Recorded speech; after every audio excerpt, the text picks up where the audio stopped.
교창의 거꾸로 과학교실 시작합니다. 오늘의 배움 주제는 다음과 같습니다.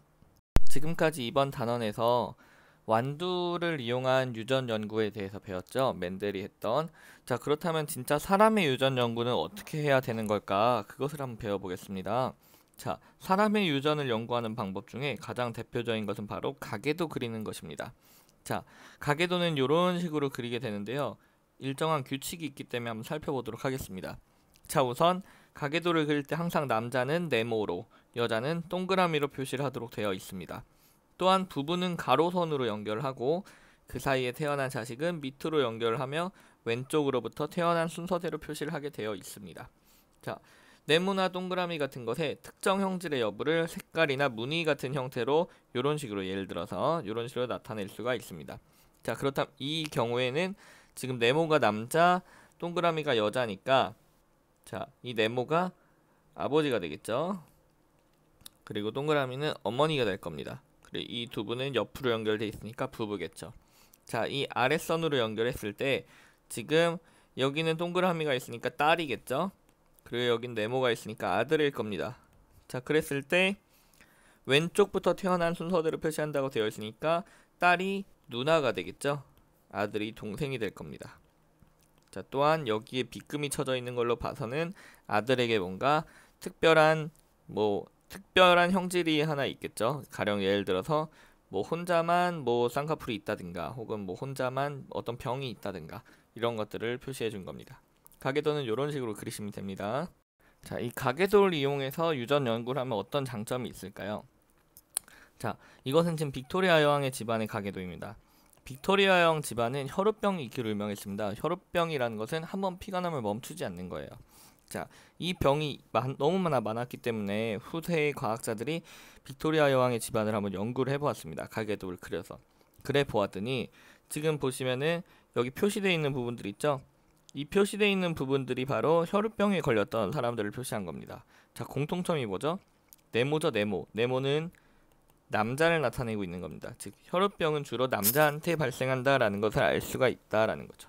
한눈에 보이는 거죠. 그런 것들이. 이런 것이 바로 가계도의 장점이 되겠습니다. 자, 이렇게 가계도 외에도 사람의 유전 연구 방법이 또 있는데요. 그 중 하나가 바로 쌍둥이 비교입니다. 자, 여기 보면 연예인의 딸인데요. 임라율과 임라이라는 이런 그 쌍둥이 딸들이 있었습니다. 자, 이런 쌍둥이를 이용하면은 사람의 유전을 연구할 수 있습니다. 자, 쌍생아의 유전자 같은 경우 서로 정확히 같습니다. 이때는 모든 쌍둥이가 그런 것은 아니고요.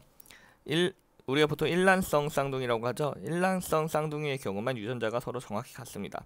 자, 그렇기 때문에 이 쌍생아 관찰을 통해서 유전적 영향과 환경적 영향의 차이를 비교를 할 수가 있는 거죠. 자, 이 둘은 유전적으로 정확히 같은데 한 명은 도시에서 키워보고 한 명은 시골에서 키워보고 하면은 유전과 상관없이 환경에 의해서 어떤 영향을 받는지를 연구를 할 수가 있겠죠.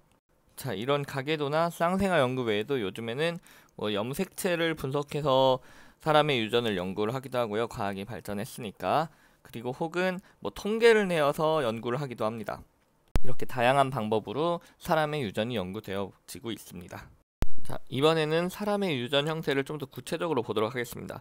먼저 첫 번째로 상염색체에 의한 유전을 한번 보도록 할 거고요. 그 다음 성염색체에 의한 유전을 보도록 할 건데요. 먼저 상염색체에 의한 유전이란 무엇이냐? 이것은 형질을 결정하는 유전자가 상염색체 상에 위치해서 남녀의 성별과는 관계없이 유전되는 것을 말합니다. 자, 예로는 이런 것들이 있고요. 그 다음 성염색체에 의한 유전은 형질을 결정하는 유전자가 성염색체 위에 위치해서 남녀의 성별에 따라 차이가 나게 유전되는 것을 말합니다. 자, 대표적으로는 이런 예들이 있습니다. 자, 먼저 상염색체에 의한 유전을 보도록 하겠습니다. 첫 번째 대표적인 얘기는 바로 혀말기가 있는데요. 혀를 이렇게 그림과 같이 U자형으로 말 수 있는 사람이 있는 반면에 혀를 말 수 없는 사람, 즉 수평형 사람들이 있습니다. 이것은 상염색체에 의한 유전이 서로 다르게 되었기 때문인데요. 혀를 U자형으로 말 수 있는 유전자를 우리는 대문자 R로 표시를 하고요. 혀를 말 수 없는 유전자를 소문자 R로 표시합니다. 즉 대문자 R이니까 이가 U자형이 바로 우성인 거죠. 자, 통계적으로 보면 남자의 82%, 여자의 84% 정도가 말아 올릴 수 있다고 합니다. 자, 혀말기의 형질은 우성과 열성이 있기 때문에 맨델의 법칙을 따르고 있죠. 자, 혀말기의 표현형과 유전자형을 한번 보도록 하겠습니다. 혀를 말 수 있는 사람은 우성을 갖고 있는 거니까 대문자 R이 포함되면 되겠죠. 그래서 대문자 RR 혹은 대문자 R, 소문자 R 이렇게 돼 있는 사람들은 혀를 말 수가 있습니다. 반면에 열성 형질만 있는 사람들은 혀를 발 수가 없죠. 자, 한번 해보시기 바랍니다. 직접. 다음은 상념 색채에 의한 유전. 두 번째는 귓불이 있습니다. 분리형 귓불인 것을 대문자 이로 표시를 하고요. 부착형 귓불을 소문자 이로 표시합니다. 즉 분리형 귓불이 우성이 되는 거죠. 이것 또한 맨델의 법칙을 따르고 있습니다. 자, 귓볼을 보면은 지금 이렇게 돼 있는 것을 우리가 분리형 귓불이라고 하죠. 반면에 이렇게 귀가 되어 있는 사람이 있습니다. 이런 것을 우리 부착형이라고 말하고 있습니다. 이때 마찬가지로 분리형이 우성이고요. 부착형이 열성입니다. 한번 거울을 보고 자신이 우성인지 열성인지 보시기 바랍니다. 물론 이때 우성과 열성은 우열하다, 열등하다의 뜻은 아닙니다. 자, 세 번째로 상염색체에 의한 유전. 세 번째는 바로 미맹이 있습니다. 미맹이라는 것은 맛을 못 느끼는 건데요. PTC 용액에 대해서 쓴맛을 느끼는 사람이 정상이고 쓴맛을 느끼지 못하는 사람은 미맹이라고 우리는 말을 하고 있습니다. 자, 이때 PTC 용액이란 무엇이냐? 이것은 쓴맛을 가진 무색 결정인데요. 페닐티오 요소라고도 하며 줄여서 PTC라고 부르고 있습니다. 미맹 조사에 쓰이고 있는데요. 미맹인 사람들은 이 쓴맛을 느끼질 못합니다. 그런데 미맹인 사람은 이 PTC 이외의 맛에 대해서는 정상적으로 맛을 느낄 수 있기 때문에 딱히 생활에 불편을 주는 것은 하나도 없습니다. 미맹이라고 해서 진짜 맛을 하나도 못 느끼는 건 아니라는 거죠. 자, 어쨌거나 자, 이 미맹은 소문자 T로 나타내져 있죠. 정상, 대문자 T에 대해서 열성입니다. 즉 맨델의 법칙을 따르고 있는 거죠. 정상인 것이 미맹인 사람에 비해서 우성을 갖고 있는 것입니다. 자, 이때 미맹의 표현형을 보시면요. 정상인 사람은 대문자 T가 들어가고 있고요. 미맹인 사람은 소문자 T, 열성만 존재하고 있죠. 자, 다음으로 상염색체에 의한 유전은 ABO식 혈액형이 있습니다. 자, 이때 ABO식 혈액형은 다른 것과 다르게 특이하게도 대립 유전자가 3개라고 말을 하고 있습니다. 보통은 대립 유전자는 녹색 아니면 노란색, 둥근 거 아니면은 주름진 거 이렇게 2개씩 쌍을 이루고 있는데요. 이 ABO식 혈액형에서는 바로 3개입니다. 즉 A 아니면 B 아니면 O 이렇게 3개인 거죠. 우리는 이런 것을 복대립 유전이라고 부르고 있습니다. 자, 유전자의 우열 관계를 따져보면요. A와 B는 우열 관계가 없습니다. 우린 이런 것을 공동 우성이라고 부르고 있습니다. 이 A와 B는 모두 O에 대해서 우성입니다. 즉 A와 B는 공동 우성인데 O만 혼자 열성인 거죠. 자, 그래서 표현형과 유전자형을 보시면요. 우리가 보통 A형이다 라고 말하는 혈액형은 A만 갖고 있든가 혹은 A와 O를 갖고 있던가 하면은 O는 열성이기 때문에 표현형으로 나올 수가 없죠. 그래서 A형이 되겠습니다. 또한 B형인 사람들은 BB, BO를 갖고 있고요. AB형이 있죠. 특이하게도 이 경우에는 AB를 갖고 있습니다. 또 O형은 OO, 열성만 갖고 있는 경우고요. 자, AB형 같은 경우 공동 우성이기 때문에 A도 B도 아닌 AB형이 되는 것입니다. 자, 상염색체에 의한 유전이 굉장히 많죠. 자, 이런 것들 앞에서 본 것 외에도 이렇게 쌍꺼풀이 있다, 쌍꺼풀이 없다 이런 것도 상염색체에 의한 유전이고요. 그 엄지손가락이 굽혀지는 사람이 있는 반면에 굽혀지지 않는 사람이 있습니다. 이런 것도 상염색체에 의한 유전입니다. 이외에도 굉장히 많으니까 한번 인터넷 찾아보시기 바랍니다.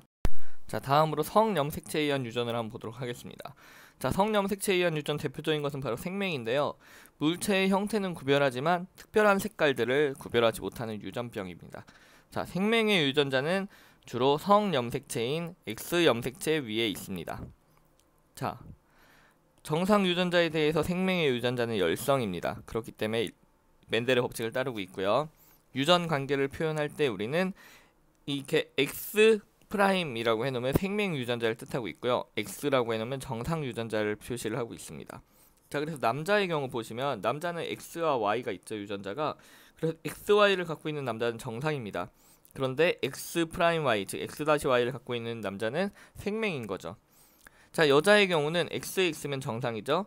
그런데 X-X면은 정상입니다. 왜냐하면은 정상 유전자가 생맹 유전자에 대해서 우성이라고 표시됐죠. 자, 여기 정상 유전자에 대해서 생맹 유전자는 열성, 즉 정상이 우성이다 라는 뜻입니다. 그래서 이때는 정상입니다. 자, 반면에 X'X'가 나오면 이제 생맹이 되겠죠. 자, 이때 이 X'X를 갖고 있는 여자는 정상이지만 어쨌거나 생맹의 유전자를 보유하고 있는 거죠. 그래서 이런 경우를 우리는 보인자라고 부르고 있습니다. 즉 보인자는 유전병이 되는 유전자를 가지고 있다. 그렇지만 겉으로 드러나지 않는 사람, 이것을 보인자라고 부르고 있습니다. 자, 생맹은 지금 보시면 여자보다 남자가 걸릴 확률이 더 높습니다. 왜냐하면은 남자는 정상 아니면 생맹 둘 중 하나죠. 50% 확률입니다. 그런데 반해서 여자는 정상, 생맹 셋 중 하나죠. 즉 3분의 1의 확률, 33.3%의 확률이죠. 그렇기 때문에 남자가 좀 더 생맹에 걸릴 확률이 높습니다. 자, 다음 성염색체에 의한 유전 대표적으로 나오는 것이 바로 혈우병이라는 것인데요. 혈우병은 아까도 말했듯이 몸에 상처가 났을 때 혈액이 응고되지 않아서 혹은 응고 시간이 길어서 혈액이 멎지 않는 현상, 피가 멎지 않는 것을 바로 혈우병이라고 부르고 있습니다. 혈우병의 원인은 혈액 속에 피를 응고시키는 효소가 선천적으로 결핍되어 있기 때문입니다. 자, 혈우병 유전자 또한 성염색체인 X염색체 위에 있습니다. 그리고 또한 정상 유전자에 대해서 열성으로 유전되고 있습니다. 즉 정상 유전자를 X라고 하면 혈우병 유전자를 X-라고 할 수 있고요. 이때 이 둘의 관계는 X가 우성인 관계가 되겠습니다. 자, 그럼 표현형과 유전자형을 볼게요. 자, 남자 같은 경우에는 XY 아니면 X-Y겠죠. 즉 정상 아니면 혈우병이 되겠습니다. 자, 여자의 경우에는 XX-면 정상이겠죠. 그런데 X-X면 정상이지만 보인자가 됩니다. 자, X-X면 혈우병이겠죠, 여자가. 그런데 여자는 혈우병이 거의 없습니다. 자, 여자가 혈우병이 거의 없는 이유가 있습니다. 예전에는 이제 치사하기 때문이라고 설명을 했는데요. 이건 치사하다는 게 그냥 진짜 말 그대로 치사해 이게 아니고요. 치사는 무조건 죽는다는 겁니다. 뱃속에 아기로 태어나자마자 죽는 거죠. 자, X-X의 유전자를 갖는 순간 여성의 이제 몸속에 있는 아기죠. 그 아기는 무조건 치사하게 되었습니다. 자, 그렇게 설명을 했었으나 요즘엔 또 이것이 원인이 아니고 혈우병에 걸린 남자가 있어야 X-를 받겠죠. 그런데 이럴 수 있는 남자가 거의 없다는 거죠. 그러니까 즉 혈우병에 걸린 남자는 애를 낳을 때까지 살아있는 경우가 거의 없다는 겁니다. 그래서 이제 애를 낳을 수가 없다는 거죠. 애초에 혈우병 가진 여자아이를 낳을 수가 없다는 거죠. 자, 근데 이게 지금 확실한 것이 아니고요. 예전에 치사라고 불렀던 것이 요새는 이렇게 혈우병 남자가 없어서 그런 거다. 이렇게 약간 아직 논란이 있는 부분입니다. 그래서 그냥 참고로만 알고 계시기 바랍니다. 자, 이 혈우병 또한 맨델의 법칙을 따르고 있죠. 자, 여자의 정상 보인자를 보면 알 수가 있죠. 자, 그 혈우병 유전자를 갖고 있으나 정상 유전자가 있기 때문에 정상이 우성이라서 지금 여자가 혈우병에 안 걸린 거잖아요. 정상으로 나타나고 우열의 법칙을 따르고 있다는 거죠. 즉 맨델의 법칙을 따릅니다. 자, 혈우병 또한 여자보다 남자가 걸릴 확률이 높습니다. 왜냐? 남자는 2분의 1이죠. 정상 아니면 혈우병 50%입니다.